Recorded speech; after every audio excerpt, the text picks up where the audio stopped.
Greetings, welcomes, and salutations. Welcome to episode 12 of XEP's Creator Talk. If you are supporting over on Patreon, thank you immensely. You are keeping the lights on and the content coming. If you are watching later on YouTube when this goes public to all, thank you so much for finding XEP and watching the show. Please consider supporting XEP on patreon.com/Xbox Expansion Pass, as I'd love to have you there. But if not, all good. Appreciate you hanging out. Today on Creator Talk, I am joined by one fun speculation. Some call him Mav. He is the host of the Xbox Ultimate Podcast, PM in the PM, and curator to a channel of over 4,000 subscribers alongside an ever-growing social media presence in the Xbox space. Mav, welcome, sir. Dude, it is an honor. Luke, been waiting. I can't believe you had Pong on before me. What's up with that? No, but no, I'm just kidding, dude. It's great to be here. And I've loved your content for a long time now, especially a lot of your interviews that you've done with people in the industry and stuff. So, man, to actually sit here and kind of be interviewed, if you say, by the one and only Luke Lohr is an honor. So I appreciate you having me here, bro. Oh, absolutely. I found that back when I was doing the solo show, I didn't get enough chance to interact with people Mhm. in the creator networks, right? Like, because I know all these amazing Xbox content creators. I get to chat with so many great people on socials. But then as the X algorithms started like curating away from like people that I followed, I was seeing them less and less. And I'm like, I got to find a way to connect with people because I miss a lot of the live YouTube stuff just because of my schedule. Yeah. And so Creator Talk was born, and I've had some amazing guests on the show, including one Pong Soul, who I really enjoyed that conversation with him. Yeah. But yeah, man, I'm honored to have you here. This is great. This is Yeah. great. Are you saying in a way that Elon Musk is responsible for this show? I would never give that man credit. Dude, there was a time, I kid you not, where I genuinely thought he was pure genius. And I was like, he's just eclectic. He sees the world the way Yeah. we don't. He sees the Matrix code. And now I'm like, he's an idiot. Right. And I'm just so Yeah. disappointed because I loved Twitter, man. I loved it. Yeah. It was like this great gaming hub where people got to meet and chat. And it's gone. It's Gone. it's not the same, but it's still there, and it's still a fun place to share some of your stuff. But yeah, it has definitely changed quite a bit for sure. So like for me, Twitter was the beginning, the genesis of like content creation, and it's kind of how I reached people. In fact, I saw a huge YouTube hit with my, like, I guess you would say, engagement. Audio never really interacted with my Twitter. Those didn't cross over much, but YouTube and Twitter really did for a good bit. It affected my content creation and how I curate stuff. Did it affect the way you create stuff? That's a good question. Honestly, I couldn't tell you. I think what it's done for me is create a place where the community has branched out beyond the channel, right? So when I started the channel, I didn't really know anybody, and I had just created that Twitter account. I had just created the channel and found YouTube as a place to put the show to help try and grow it. And I was doing solo stuff back then because I didn't know anybody. I was just wanted to do an Xbox podcast, right? Right.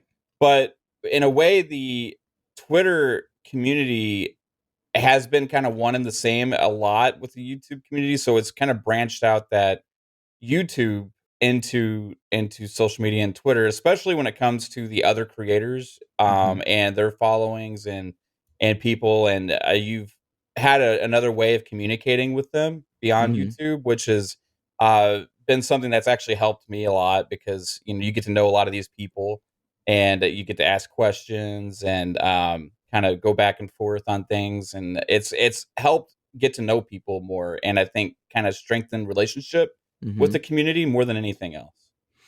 I tend to agree. I found that I used to DM with people all the time, Hmm. community members, listeners of the show, or an interview, or even developers. I found myself on Twitter at one point, Mav, like I would DM and still do, I guess, to an extent, with developers of games that maybe I loved, but maybe weren't the most popular. Right. And, like if I'm talking to the guys at Redfall about, hey, I really liked this thing, or I'm talking to the guys at Mhm. Avengers or Callisto Protocol, I've gotten to talk to those devs because of social networks and be like, hey, I liked this despite what you might be getting hit with. That was fun for me. Getting Yeah. to meet people was fun, but I did find that like Discord became more important, a thing that I had avoided for so long, and now I love Yeah. it. But like I found that I needed it because I was struggling to connect with people. Yeah. You know.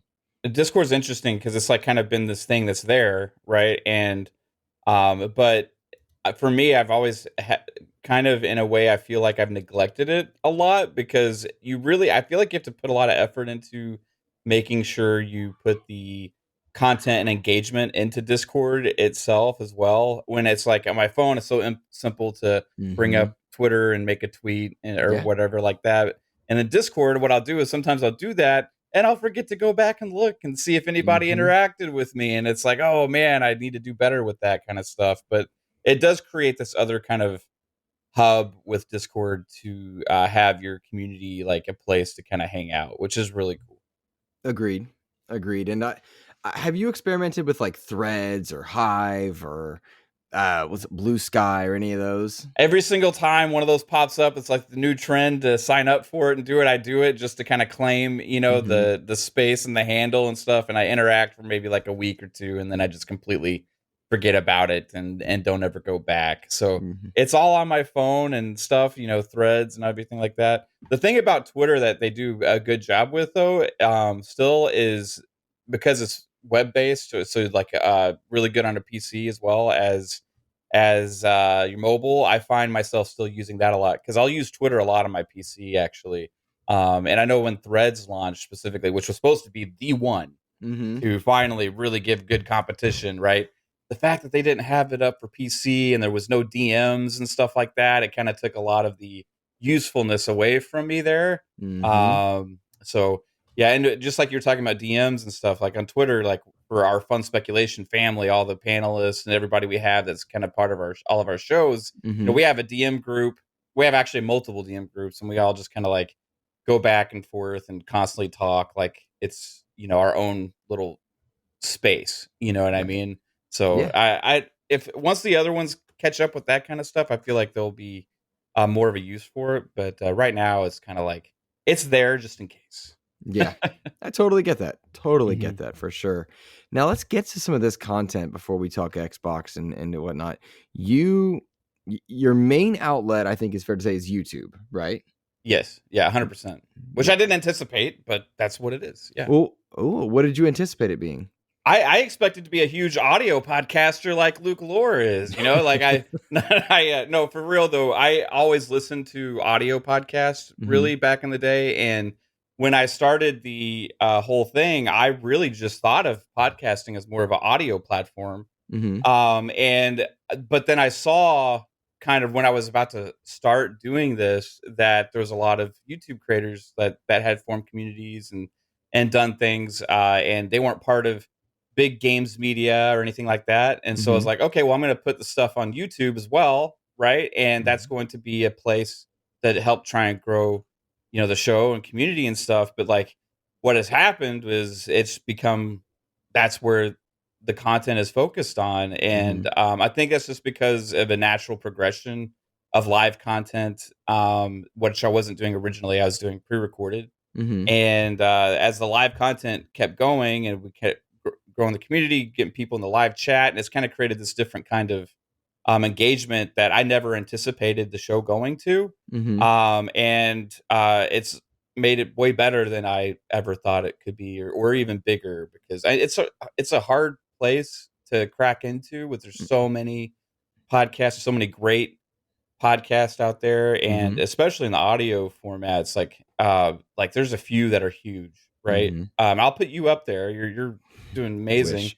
But the shows there, it's like, man, they're so established and so professional and stuff. And I'm not very professional. I'm just kind of like wing it and have fun with it, right? But it's kind of, I think, because of that, it's kind of progressed more naturally with the live stuff, right? And that's where YouTube is really taking a hold.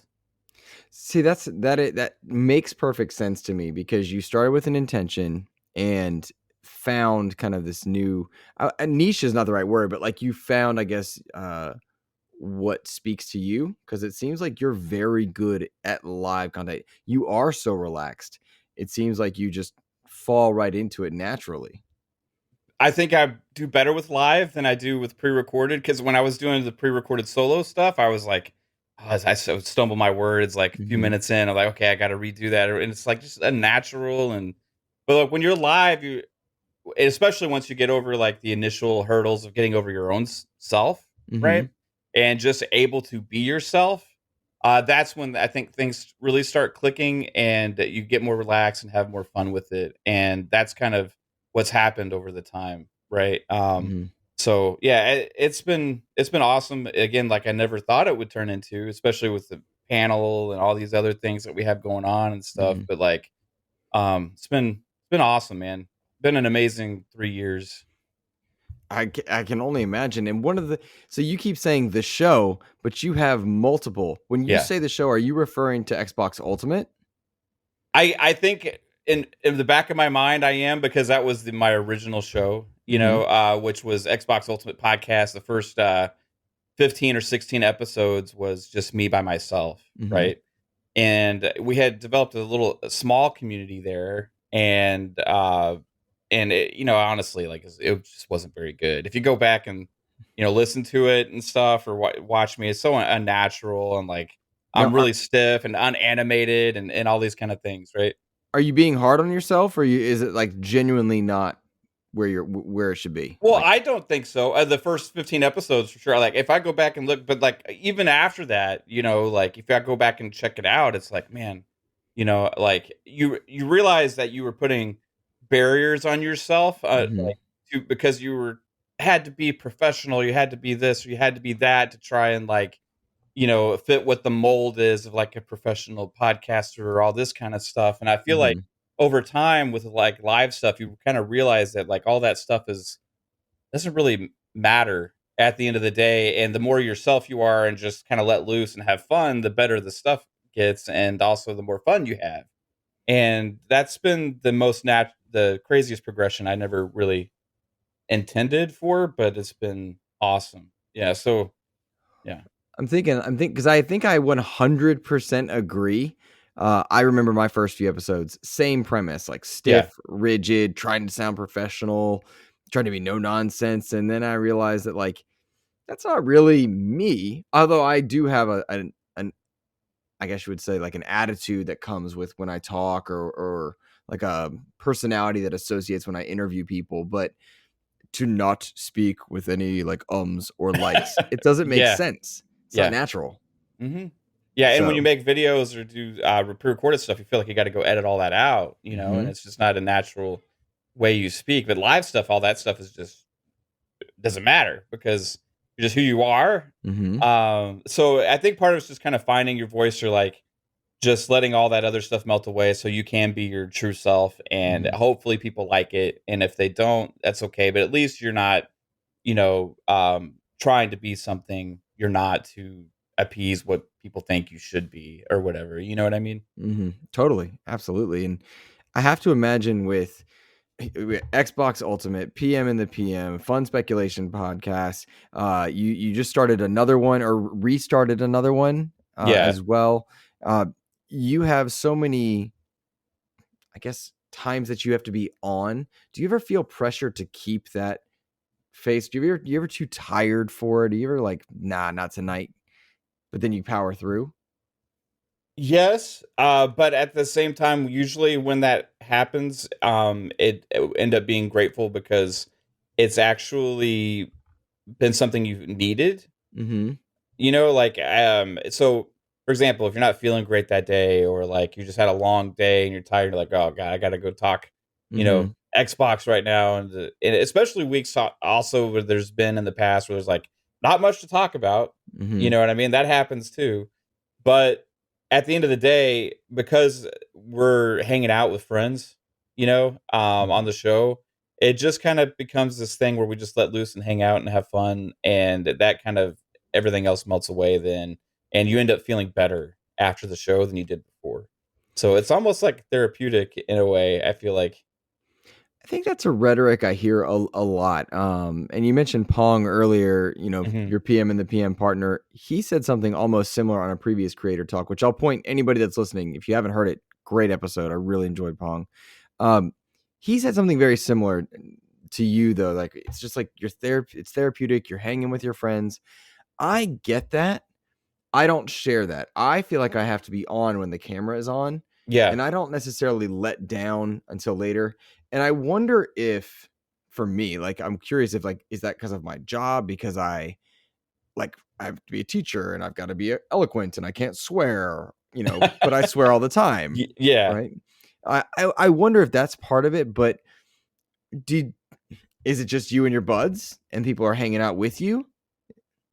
I the way our panel has progressed over the time, like it's become people that have become part of our shows are like family, and best friends and stuff. So that's been the biggest part of it, I feel like, because even sometimes after the show, we'll still, like, hang out and talk for, like, 20-30 minutes or whatever and just Mhm. laugh and joke and stuff, and that's really what's especially Xbox Ultimate. I mean, like I said before, Xbox Ultimate started as this, like, I was trying to be professional kind of and all that stuff, and it is, like, way far away from that now. If you listen to, like, an Xbox Ultimate episode, we go all which directions on that show because it is late night, it's at 10 p.m. Eastern time, and Mhm. we just kinda let loose and have fun and make jokes, and we'll go start talking about food for 30 minutes or we just rag on one of our friends or something Mhm. like that for a while. I mean, it's just it's a blast because you have that when you have these great friends that, and I didn't know any of them before we started, Mhm.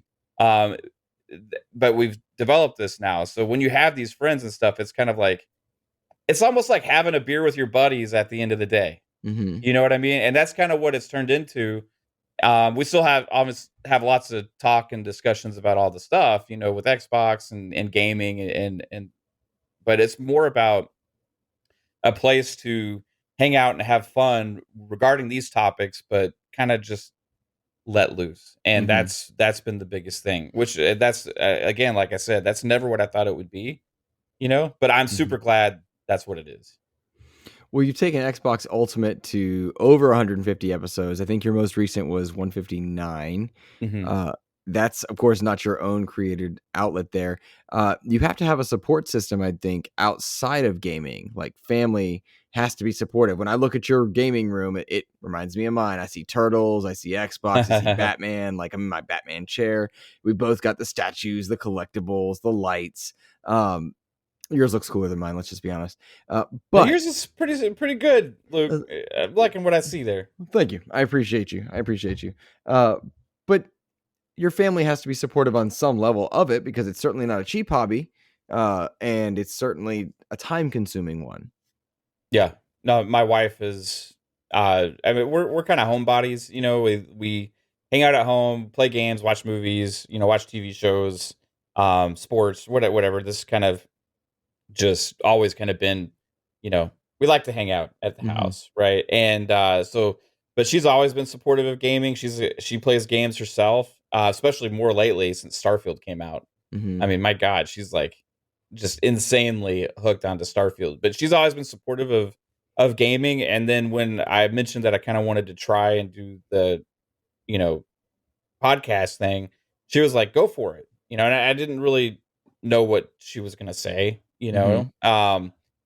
and she just helped every step of the way. She's kind of got a background as like with doing graphic design stuff. Like she kind of does that for like a side business and stuff too. So she's helped along the way create all the stuff for our channel, which I couldn't imagine trying to do that myself. Like she makes all of our thumbnails for our shows. Mhm. She does the overlays, she helps put together like intro stuff and outro stuff and like all of these things, like, it's just been a huge support. So she's just as much a part of it as I am. And she was actually the first panelist really when we went live for the first Mhm. time because I was afraid to ask anybody. I didn't know like anybody really still, Mhm. that was in the podcasting game or stuff. So I was afraid to ask any guest. And so I was like, "Hey, will you be on the show?" And she was like, "Sure, but I don't really know anything," Mhm. But and she was a part of that for a while, and she still hops on occasionally, but she's been there every step of the way, man. So wouldn't be able to do it without her, and she's helped 100% make it to everything that's going on what it is. She actually probably puts more work into it than I do, to be honest. Yeah. That's so cool, man. That's awesome to hear. Just when, as a fellow creator, I get the like when you have the support and you put the headset on and you cut yourself off from the world sometimes, Hmm. you could feel guilty, but when you have someone supporting you, it's just like, sweet, this is awesome. Oh, if I You let know? the shows go too long, sometimes, like we have like a 4 hour show or whatever, I come Mm-hmm. downstairs and it's like 12:30 at night or 1 a.m. She's Mm-hmm. like, "I told you to try and keep it shorter tonight." And I was like, Mm-hmm. "Yeah, sorry. I know we got carried away, but Like no, she's we amazing." we were gonna keep it shorter, but Pete Hines retired. It's like, come Yeah, on, man. exactly. I mean, some of this news, I mean, it's just been absolutely insane the past couple years. Dude, It's been nuts. it has been crazy. I podcasted about Xbox in the dark times, the Xbox Yeah. One era where I was playing games I enjoyed, but let's be honest, I wasn't playing God of War. I wasn't playing some of the stuff that PlayStation was outputting in the PS4 era. And so it was rough for Xbox for a bit. And this generation has been nothing to me uh, but spectacular because there's always something fresh around the corner and there's always some Mhm. sort of news element, some debatable topic, right? Like 2022 was so difficult for Xbox and the new releases, but their live service was unrivaled. Game Pass did wonders. And then we arrive in 2023 with, at the time we're recording this, ABK has been acquired by Xbox. Bethesda has output 3 exclusive titles this year and brought one to its multi-platform status, as well as doing their live service. We've got, Phil Spencer and Sarah Bond crushing it every time they go live in public to people. Pete Hines just retired at like 6 minutes ago. I feel like it's nonstop news, and this year Yeah. is insane. It's not going to stop. That's that's the thing, never really foresaw how big Xbox was going to go into this. I've always been a like Xbox gamer, like ever since the original Xbox, kind of Halo and these other games kind of stole my heart, right? But we've had Mhm, our downtimes. It's like, oh man, I really want them to kind of return to glory a little bit with the output that they had back then, because I love Xboxy games. You know what I mean? There's a certain mhm, like feeling about like certain kinds of games, and they were really Xboxy games. The Fables, Gears, Forza, Halo, and stuff. People got sick of that, like, oh, Halo, Gears, and Forza box, or whatever. mhm. I'm like, I'm okay with the Halo, Gears, and Forza box as long as they also do other stuff. Right. But even there was kind of like a downtrend there. And there was a lot less stuff in the works and a lot less stuff happening. You had Lionhead closing was like a huge down moment for me because I absolutely loved that studio. And then you go through and see Phil Spencer take over, and it's like, what is he going to do? Is this going to? He said the right things early on, right? He Mhm, said the right things. It was like, okay, he's speaking the things that we want to hear. But to actually see everything he's done since mhm. he's taken over, It's and wild. convincing Microsoft to make Xbox a pillar of their entire company. Do the Game Pass, which has been a absolutely industry transformational service, right? Then you Mhm, have um, all these acquisitions, and now with, I think, Activision Blizzard, biggest acquisition in gaming history, and the biggest acquisition in Microsoft history, mhm, is absolutely bananas to think about it, and it's going to have implications for years. So it's and on top of that, we've gotten started the pipeline of games from these other acquisitions and all these other things that started going. Even just Starfield and Forza this year, like I said, like, I love Xboxy ass games, right? Like yeah, these are Xboxy games, right? Forza Motorsport, Starfield, it's like a return to form for them, and mhm. plus Halo's got its stuff together with the pipeline of content now for the seasonal Season 5. content. Yeah, Mhm, and it's a great time, man. It's just a great time to be in the Xbox ecosystem, and it feels like we're finally reaping the rewards of the patience that we had at some of those other times. You know what I mean? Yeah, no, I do. I love a lot of those Xboxy games, and it's funny because I loved a lot of what Xbox was making, but I was also well aware and acutely aware that if they didn't do something different, it was Mhm. going to die, and Yeah. it came close. And a lot of times it's easy to vilify or evangelize one person. You know, we often use Phil Spencer as like Right. the evangelist, and really what I think the majority of us are doing. Some people are putting him on that actual pedestal, but he's the good figurehead for the eras that we're talking about. The Mhm. Spencer era now extends into multiple generations, and it includes multiple acquisitions to address the issues of software. It includes hardware revisions to fix the issue of that Xbox One launch hardware. It includes being more consumer friendly and accessibility being a pillar. There's a lot that Phil Spencer, I think, stands for in the Xbox and gaming community that is really representative of the team that he surrounded himself with, for sure.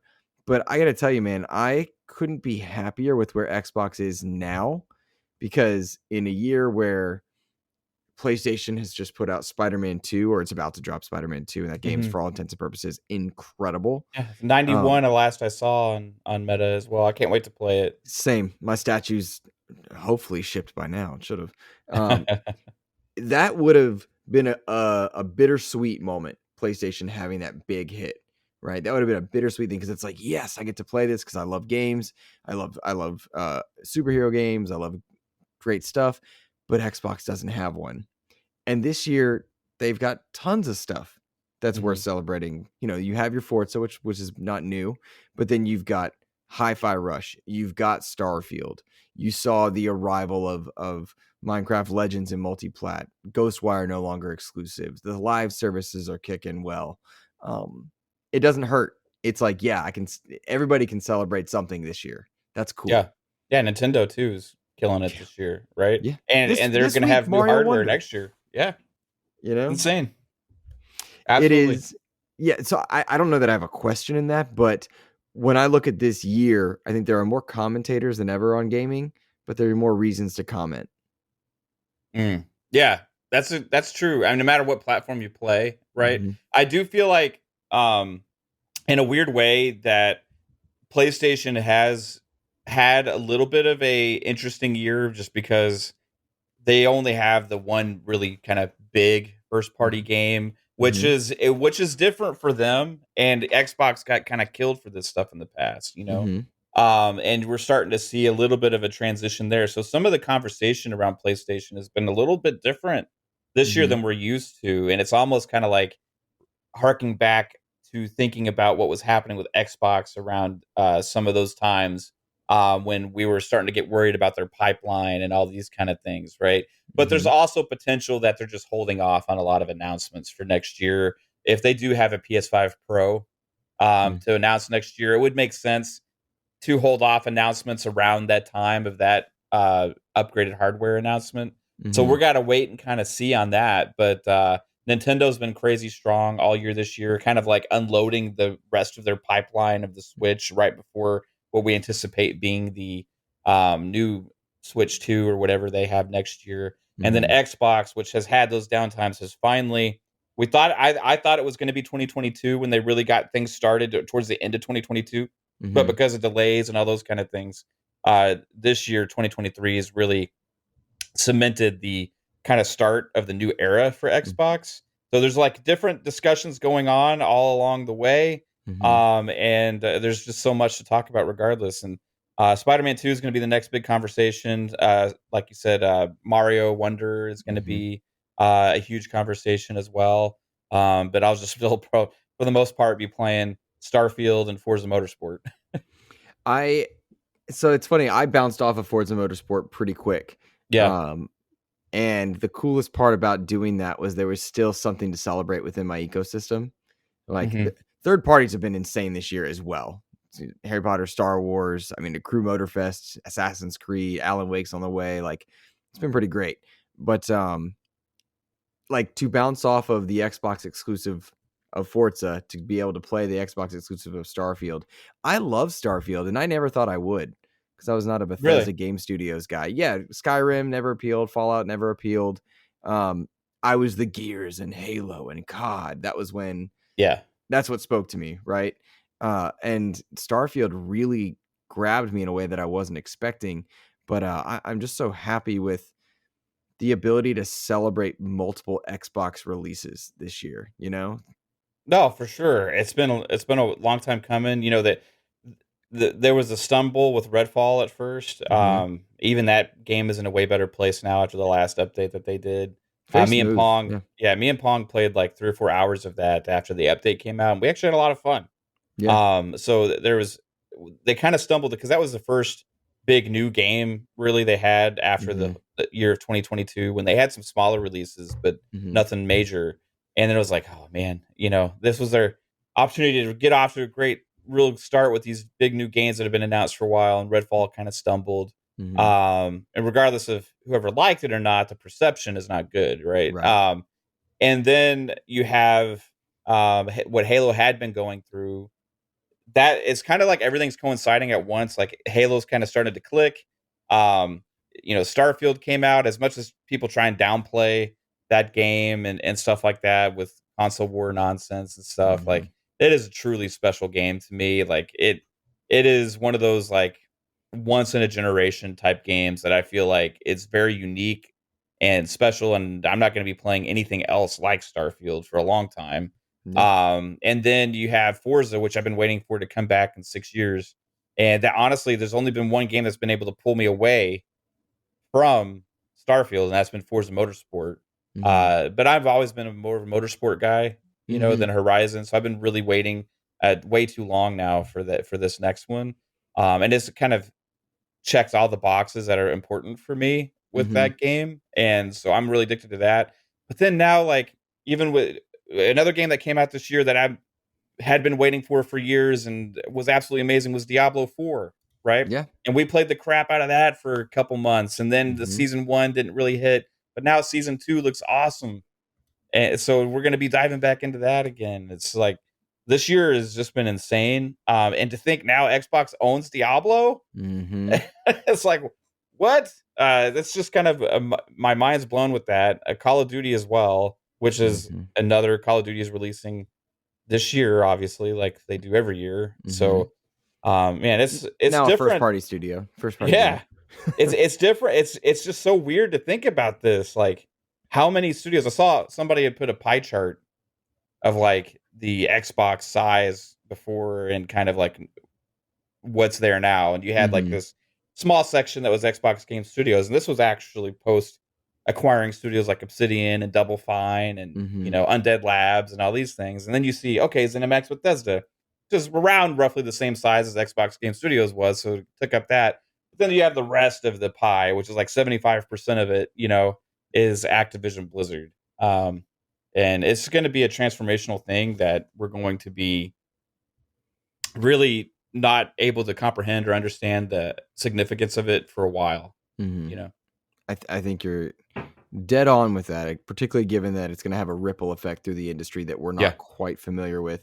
Um, I know we've said similar things on XEP about that ripple effect is going to be like Xbox commands a lot more power now than they ever Oh, have. yeah. And it's really going to put PlayStation on their toes, which I like because I think they're right now in that PS3 era, which I don't like. I loved PS4 Mhm. era PlayStation. That's what gave them this amazing standing. I do want to go back to Redfall for a moment. Now, partially there's a little bias because I like Redfall, even though I'm in Right. the minority, and that gets me a little bit of online flack, and I understand why. I get it. I don't think of it's like better than anything, but I liked that update too. It really did a lot for that game and made it to a much more playable state, especially in spooky season. But my perception with Redfall is that, of course, that bloody nose that Bethesda and Xbox took as a result of the release of Redfall in the state that it was in is a wonderful lesson learned ahead of any potential Activision releases. Anything that they've got on the back burner that they're like kind of half working on, the ramifications of being first party are now very well understood because the expectations for Redfall were well beyond what was delivered. Mhm. and the marketing for Redfall was a bit deceptive, all things around. I think they learned a lot as a result of it that will inform whatever side projects Activision might bring to bear. Yeah, Redfall is interesting because honestly, they killed the marketing. Like, Mhm, I mean, they were marketing that game for a long time. They had shown it so many different times, and they had mhm, generated a good amount of hype, and we were all really excited. They had like the creator event, which may have been a little misleading, right? mhm, With what they kind of gave to those creators and let them talk about at the end of the day, based on what was played at launch too, which got some of the creators like got flack for it, right? I don't really see it as their fault, but like the launch of that game was kind of like a surprise mhm, how it had released. There was those that absolutely loved it at launch, and some of them it's like even their game of the year still to this day, right? mm, For me, it was once I found out, and you could call me a frames whore or whatever, but like once I found out that the shooter was releasing at 30 mhm, frames on Series X and stuff, I was kind of like, that was a little different, mhm, because of the we had been kinda trained in a way, and I had been at least, um, that I've been playing almost every game at 60 frames per second, and mhm, it was really hard to go back. Now some games like Starfield and stuff like that do it too, mhm. but when Redfall launched, I did try it, and it wasn't just that, it wasn't really a good 30 also, and Right. then there was also the, crashes and AI issues, and more importantly for me was kind of the lack of, enemies and Yeah. stuff. Like, it kinda felt a little barren, Mhm. so it really kind of was like, "Oh, man, this is a little bit of a disappointment," which it could have been awesome, It was a big but disappointment. yeah, so I and I'm not taking saying if whoever loved Redfall, props to you because there's enjoyment to be found in every game, right? Mhm, And no game is perfect, but the things that it was missing were impactful for me, mhm, right? So this update that they just released, and props to Xbox um and them for doing this because a lot of studios and a lot of publishers, sometimes a game flops or fails, they're just kind mm, of gonna move on, right? And yep, that's what I've seen a lot of people wanted them to do. mhm, And for me, I'm like, no, if you release a product, you stand behind it. And that's something I've always give Xbox credit for because they keep doing that, right? mhm, If something launches and people perceive a lack of content or a lack of polish or whatever, they're going to keep working on that and mhm, until they get it right. And I feel like this big update here for Redfall was like the first step of that to make it to mm, where it's kind of like it should have been at launch for me, mhm, and we'll go from here too. But it's fun now. I think there still needs to be more enemies. mhm, It still feels a little. They did increase the amount of enemy population, but it still does feel pretty barren. The performance is great now. mhm, It's super smooth. You're able to enjoy the world a lot more. mhm. I love the loot in it. I love the guns. Guns in Redfall are amazing. They are fun. Can you imagine, Mav, like, because I had this thought the other day, it could have been, Starfield September, Redfall October, Forza November. Can you imagine? I would If have they had held loved that. off and released Yeah. it in this state, man, that would make Mhm, so much sense. We were on the Starfield March train for forever. We got dubbed the mhm, Marchers, right, by the community because we were all right. speculating. And Starfield launched in by far the best state of any Bethesda big single player RPG has, Oh, right? yeah. So they really could have released earlier if they wanted to. But yeah, so even September Starfield, right? October Redfall, November Forza. That just would have made a lot of sense. I think if they could go back and change things, maybe that's what they would do. Mhm, But I think they were also desperate to, they set themselves up last year in 2022 for the next 12 months, right? mhm, And they didn't hit on like 80% of those or so. mm, So I think they kind of, with that show last year, kind of set themselves up for that, mhm. where they felt extra pressure where they didn't really need to. It's kind of like self imposed, you Yeah. know? So they got it out, and it wasn't ready, but the thing about Game Pass, like you're always going to have access to these games if you're a subscriber and stuff, and always have a reason to go give it another shot.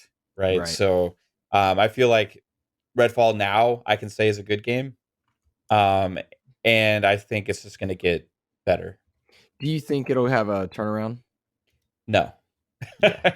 honestly, not really. I mean, there I think it'll have a turnaround as far as quality, which it already has, right? Mhm. And as far as enjoyment level for those that play it, Mhm. which could help for the longevity of the game with some kind of a small player base. Maybe some people return to it and give it another chance and kind of Mhm. have somewhat of redemption, but nothing like it could have been if it launched in a better state to Yeah. begin with. And that's just, you get a lot of people, there's first impression, you like you hype it up, you come out there and you fumble, there some people just never gonna come back. And it's not like this big it does have co-op, but it's not like this big live service multiplayer thing that's going to keep driving traffic with new content to play and stuff like that either. So Right.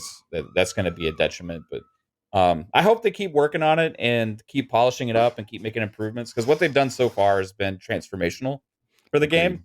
And all I want at the end of the day is to have fun playing a good game, and if that's what they deliver, then I'm happy at least, right? I'm right behind you on that one. And given like the state of Sea of Thieves at one point, given the state of Yeah. Grounded when it, I guess, quote, launched, but that early access, Yeah, um, yeah. and the Game Pass argument does lend credence to like, no, keep working, keep Mhm. cooking, but missed is missed Yeah. as far as And the that's what launch is concerned. Bethesda said. Actually, I think it was Pete Hines that said that was like, we're going to make Redfall into a good game because it's always going to be there in Game Pass, right? Hmm. So Yep. it's something that's going to stay in the service, and that where people were kind of criticizing Game Pass before is like, oh, he's gonna devalue games or have fodder and stuff. I was making the argument a long time ago. I find the opposite, right?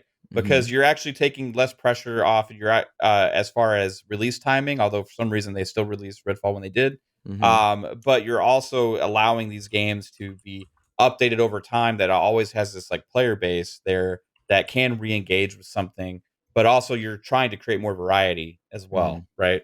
And the fact that they actually did push Starfield back as far as they did kind of led credence to the quality aspect where they're really shooting for. Hmm. And you could tell that they were somehow Xbox was surprised with the state of Yeah. Redfall. You know, Yeah. That was a real mystery to me is how they didn't get it, right? Like Minecraft Legends, I yeah, feel like they knew what it was, what it wasn't, and they were happy. Uh, hmm when I see Ghostwire, I feel like they knew what was going on. Um, but when in Hi-Fi Rush, I think they knew they had a good gem on yeah. their hand. I still But can't believe they held that back in their back pocket, man. Over all of 2022 to get all the flack they were getting for not having any good games or big games, that know that you're going to be having a shadow drop in January, and to not come out there to have the confidence in your year of 2023 to keep mhm, that in your back pocket and not announce it at the time when you were getting all that flack, yeah, right? It's pretty crazy to me still that like to sit there and hold that, I knowing you think could have announced it saying you have a game in January. Well, I'm glad they did, I'm right? But glad they it's shadowed it. yeah, me too. Because I don't think that stands up. The only reason, the counter argument, because your logic makes sense. I think the only counter logic is like you get suddenly you get thumbnails of like Horizon Forbidden West next to Hi-Fi Rush, and like people start making the narrative: is this better than that? Instead of Right? just Yeah. play the game, hmm because Hi-Fi Rush can't stand toe to toe with certain types of games. They're not meant to. It's like Pentiment, same thing. Like Pentiment wasn't meant to be compared to Horizon. It wasn't Yeah. meant to be compared to, I don't know, Do, Last of do you Us, whatever. think they were surprised by the scores and the actual critical reception to Hi-Fi Rush? Yes, I do think they were surprised. I think they knew they had a gem. I don't think they realized they had That good of a gold. gym. Yeah, Yeah. because that was a rare achievement right there. They heard that pop. They were like, "Ooh, wait a minute." Yeah. They've Uh, kind of created this new franchise now. I feel like they can people are going to be really excited if they announce a Hi-Fi Rush 2. yeah, hip hop rush or hi-fi hip hop. I don't know, something. They've Yeah. got options, and like this is anecdotal and a little bit self-diminishing. I don't know what the right term is, but self-depreciating. Like I was able to interview the lead for Hi-Fi Rush. Yeah. Man, I haven't gotten close to Todd Howard. I can't get close to some of these Halo people, and like I'm trying, I'm asking, and I'm getting very polite So declines, that like was very John sweet. Johannes, right? Yeah, and I got to talk to him the day it released. Like that was cool, but Yeah. also like it gives you an idea of who they thought was tuned in. Hmm. But yeah, that was truly like a high mark for me. I was pretty proud of that. Like Yeah, not gonna no, lie. that's all. I mean, the day of Hi-Fi Rush's launch, to be able to interview John Johannes, which is now is kind of like Yeah, going to be back. the face. He's going to be the face of the entire studio, right? Yeah, Because Hideki Kamiya, or not Hideki Kamiya. Hideki Kamiya. Yeah, yeah. Oh, okay, yeah, he left. Or Shinji Mikami. Is it now? Who are we Yeah, no, thinking of? Hideki Kamiya is the Platinum Games guy. Oh, the yes. Yeah, Shinji Mikami is the Tango GameWorks We're guy. bad So people. yeah, I know. I'm sorry. Shinji Mikami, yeah, he had left, right? So now John Johannes, who's the creator of Hi-Fi Russia, I feel like is Mhm. kind of the face of Tango GameWorks. I I agree. I agree, man. Well, dude, I've kept you for longer than I intended, but I'm having such a good time. I want to take kind of our closing minutes here and uh, loop it back to the creator talk idea. There are people out there that watch you, Mav, that you inspire, that are interested in and want to do what you do. What advice do you have for them? Have an idea of what you want to do, but don't fight the natural progression of what you or your show becomes, right? Hmm. Kind of let things grow organically and where you see and kind of go with your gut on things. But also, from the get go, just let stuff melt away. Get rid of your fears or anxieties about being yourself, right? And just go for it and let loose. And I think a lot of us are afraid that, hey, people aren't going to like you or whatever, right? And at the end of the day, I feel like there is an audience for everybody out there. There's people that watch all different kinds of creators, all different kinds of personalities, right? So just be comfortable with who you are and who you want to be, and put that out there. And you're going to have slow going at first, and you're going to have not a lot of people watching. I remember streaming where I had one person, two people all the time. You know what I mean? But that's all part of the getting comfortable process. And at the end of the day, um, what matters most is you having fun and putting out the kind of content that you enjoy or doing, right? So just stick with it, have fun, be consistent. um, a lot of people, I think, will dive in and step away for like a month and just expect to be able to come back and pick up where they left off. And I feel like that's kind of hard, right? So make sure you have somewhat of a it's a part of your life enough to where you love it enough to make it a consistent thing. Like if it feels like work, then it's going to be hard. You know what I mean? So just do something you love and talk about the things you love, and let it grow from there. That's brilliant. That's brilliant, man. Well, I can't thank you enough for joining me. I think it's important you let people know where to find you on the socials, which I know we talked about at the top of the show, and Yeah. let them know which each of your shows is for, from Ultimate to PM and the PM. Yeah, man. This is a blast. Again, Luke, you're amazing. I've always had immense respect for you and what you do on your shows and with your interviews and everything going on at Xbox Expansion Pass and stuff. And Thank you. just keep it up, dude. The class act. No matter what Joe says. But besides that, yeah, if you want to check out what we have going on, it's Fun Speculation on YouTube. It's Fun Speculation on X, formerly known as Twitter. And if you want to check out our shows, our live shows, we have four of them. Monday nights is Fun Speculation Podcast. So we actually have a show tonight at 10 p.m. Eastern Time. And we will be talking about Pete Hines and also some other things going on within Xbox and the gaming industry. Then tomorrow, which is Tuesday, I don't know when this is going to air for your viewers, so I'm saying this, but Tuesdays at 10 p.m. Eastern Time. Is Fun Pop, where we talk movies, TV shows, kind of geek culture, all that kind of stuff, Marvel stuff, DC, Star Wars. We have a blast over there hanging out. And then Thursdays, PM and the PM, which is a two-man show. Pong Soul is the host of that show. And him and I go live at 7 p.m. Eastern Time on Thursday nights. And then Friday nights is Xbox Ultimate Podcast. We get loud, we get rowdy, we go whichever way, and we have an absolute blast with the whole family over there. So that's 10 p.m. Eastern again on Friday nights. Also, audio platforms. You're going to be able to find all the shows there as well. So tune in, and I hope you like it. Brilliant. Brilliant, man. Well, guys, thank you to everybody that has been listening. Thank you guys for watching, whether you are watching via Patreon early or later on YouTube. Thank you for supporting the Xbox Expansion Pass. Have a fantastic rest of your week, guys. Take care. Bye.